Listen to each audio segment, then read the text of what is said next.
Have you ever wanted to start running but don't know where to begin? This is part one of our conversation with physical therapist Chad Boehm on running, training, how to avoid injuries, and more. Welcome to Your Health, a podcast from Jefferson Healthcare. I'm your host, Maggie McKay. Thank you so much for being here, Chad. Thank you for having me. Great to be here. So let's get right into it. The Roadie Run is coming up in Port Townsend. And for people who would like to run in the race or just get started in running in general, what advice do you have? So the main thing I would think about if somebody was coming to me and just said, like, this is my first run ever, I'd like to start running. First and foremost, we want to ensure they're safe. And a lot of times what we think about is like kind of cardiovascular and like physiologically safe and mechanically safe. And usually what that means is if they've had like a history of any kind of heart disease or lung disease or any of those systems that like pump oxygen and blood around your body, blood pressure issues, definitely visit with your doctor first to make sure you're safe to do so. And then like mechanically safe, a lot of times, like if you're pretty active already, do quite a bit of walking and maybe a little jogging here and there, you're probably safe to just kind of start running, hour a week or something. But if you're concerned, like if you have nagging injuries, a history of injury, definitely try and consult with some kind of movement expert, usually a physical therapist for, like a technique assessment to assess any kind of like weaknesses you might have that might impact your training, because that's the number one goal, right? To get to the start line healthy, feeling good and healthy. And on top of that, like in addition to that, what I might say is when you actually do start running, definitely keep track, keep a journal, keep a log of, how many miles did I do or how much time did I do? That can be really, really invaluable in progressing and kind of avoiding overtraining. And even if you do get injured or you do feel a little overtrained, you can kind of look back on it and say, oh, maybe I did this, maybe I did too much that week, or maybe I changed something I shouldn't have changed. Or that's kind of the bare bones of if somebody wants to start, that's kind of where I start with them. And so, yeah. And if someone wants to run a 5K or a 10K, how long beforehand should they start training? They should work up to it slowly, right? Right. And if you're coming in like very like no running experience whatsoever, usually I say around like, well, for a 5K, 6 weeks, 8 weeks, maybe 10 weeks, something like that. Usually where I start, because like I do a little coaching on the side, and for those types of clients, I usually start with like run walk. You might spend like 1 week or maybe 2 weeks doing a certain fraction of running and walking, and then the section of running gets a little bit longer, and the section of walking gets a little bit shorter until eventually you're doing the whole an equivalent distance or an equivalent time, and and like I said, depending on the person's activity history and the person's tolerance to running, that might take a little bit longer. But I'd say like minimum, if you're coming in totally cold, maybe about 6 weeks. And if you're already in shape a little bit, like say if you're doing a little bit of walking, a little bit of running, you can probably shorten that up a little bit. And it depends a little bit on the distance too. If you want to do, because like 5K, you can get in shape for that a little bit easier or a little bit faster than a 10K, 6 miles. That's a bit of a chunk for a lot of people. And so there you're looking a bit longer, like maybe 10 weeks, 12 weeks if you're kind of coming in totally cold. But you definitely want to work into it gradually.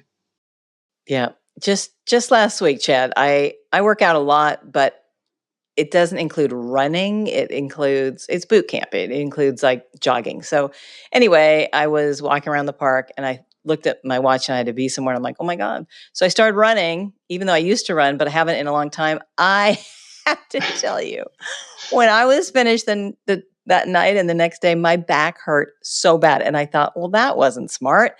It did not dawn on me that even though I'm in good shape and I work out a lot, that running is different. It just uses different parts of your body. So you work with a lot of runners in your practice. What kinds of injuries do you see people running into? So the most common, like by far, most common injuries for runners are going to be uh, patellofemoral pain, otherwise known as like runner's knee, or like a hip pain or a IT band pain. And luckily, uh, most of those are like fairly easy to treat. The like the main issue is with like itises, any kind of inflammation of a tendon or an insertion. Those again, they're fairly easy to treat. A lot of it's just kind of activity modification, usually stretching, strengthening of a particular area. But they do hang out for a while. So usually, if somebody starts feeling like a nagging, something coming on, it's important to consult early before it gets to a point where it's severely impacting your training. And because that's sometimes that's kind of the nice thing, but one of the frustrating things about runners sometimes is there's a very maybe like type A personality or very like determined personality. So a lot of times they'll just kind of like run through it until it becomes an issue. And when really it's better to just like sacrifice a little bit of time away from running and focus on rehabbing or recovery to kind of keep it at bay. But that's like I said, most common, knee, hip, sometimes back. And so when it starts coming on, definitely consult with somebody to get it kind of taken care of early. Should you stretch before and after running? Um, so the more recent research isn't in favor. How to put it? It doesn't say like to not stretch, but it's more in favor of kind of like a dynamic warm up. So usually for most people, what that means is spending the first maybe 3 minutes or 5 minutes just kind of walking, getting the blood pumping a little bit.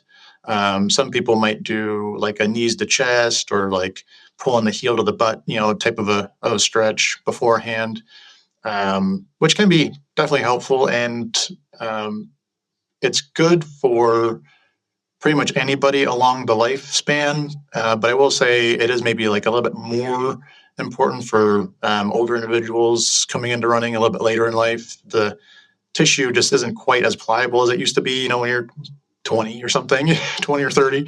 And so definitely beforehand is good. And personally, I am a strong advocate of definitely after. It's kind of like if you can do it before, but definitely do it after. And so when the muscle's nice and warm and pliable, stretching, foam rolling. Some people, if you have like a percussive massager, something like that is excellent. It's an excellent recovery tool after a run. So yeah, definitely tissue pliability is big.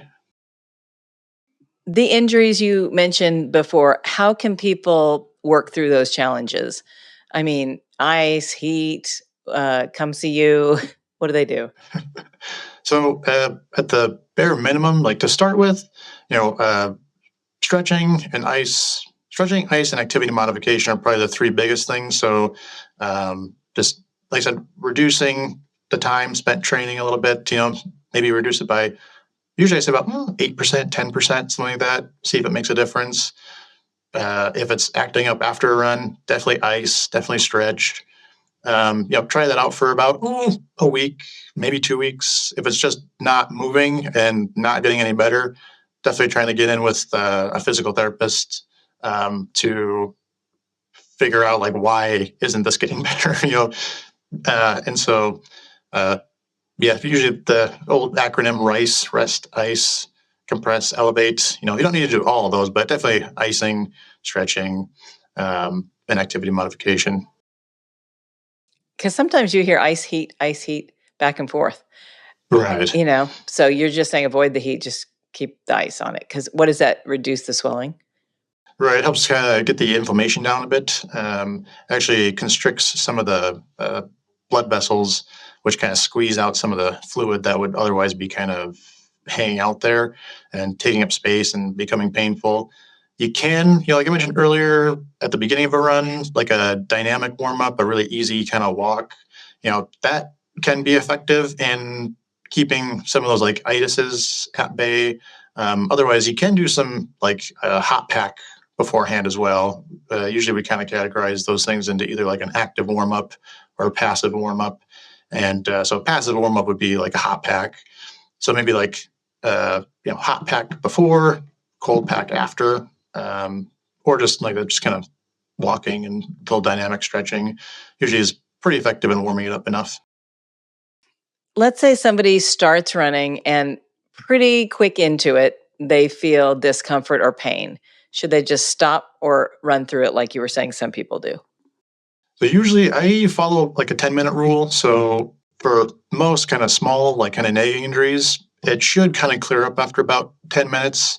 Or in other words, it's almost like a stoplight rule where if you start an activity and that injury or that kind of pain or nagging, niggling injury thing, if it gets better or even stays the same, that's kind of like a green light, yellow light, continue, but kind of be cautious. If it is getting worse, then just forget it, like stop, go home. And so give yourself the first 8 to 10 minutes. And if it isn't changing or it's getting worse, just stop, go home. And plus then you still get 10 or 20 minutes of running in. So it's not like a complete loss, but you give yourself more time to recover. And yeah, just go home, stretch, ice. Just feels like a complete loss. Right, But what a exactly. complete loss would be if you kept running and injured yourself more and then couldn't run for much longer down the road. Is it better to run on grass or around a track on that kind of astroturf or cement? I mean, a lot of people, all they have is cement. So is that worse for your bones and your back and everything? So interestingly enough, it doesn't seem to matter very much. More recent studies suggest that if you run on harder surfaces, the foot and the lower extremity, essentially, so if you run on a hard surface, they kind of make themselves a little bit softer to absorb some of that force. If you run on softer surfaces or uneven surfaces, they kind of stiffen themselves up a little bit to accommodate that softness. And so in the end, the ground reaction force or the force your body feels coming up from the ground is like about the same, regardless of the surface. And so personally, I tend to try and get, like a fairly even split of like road versus trail. And primarily not just as an injury prevention thing, but just to kind of like mix it up. Mentally it can be a little bit more pleasurable to, run in the woods 1 or 2 days a week, or especially in Port Townsend, we're pretty lucky that we have a pretty extensive trail system. So, I mean, if you ran 6 miles, you could do maybe about 2 or 3 of them on trail also. And so, yeah, and in terms of like injury prevention, doesn't really make like a lot of difference. But in terms of like enjoyability of training, it can make a pretty big difference. The trails sound ideal. Well, I can't wait to talk to you again in part 2 of our conversation coming up in the near future. Thank you so much for sharing your expertise and giving us some good, solid advice on how to start training to run a 5K, 10K, or just to run in general. Sure. Yeah, my pleasure. Thank you for having me. Again, that's Chad Boehm. To get more tips, go to jeffersonhealthcare.org. That's jeffersonhealthcare.org. And if you found this podcast helpful, please share it on your social channels and check out our entire podcast library for topics of interest to you. I'm Maggie McKay. Thanks for listening. This is To Your Health, presented by Jefferson Healthcare.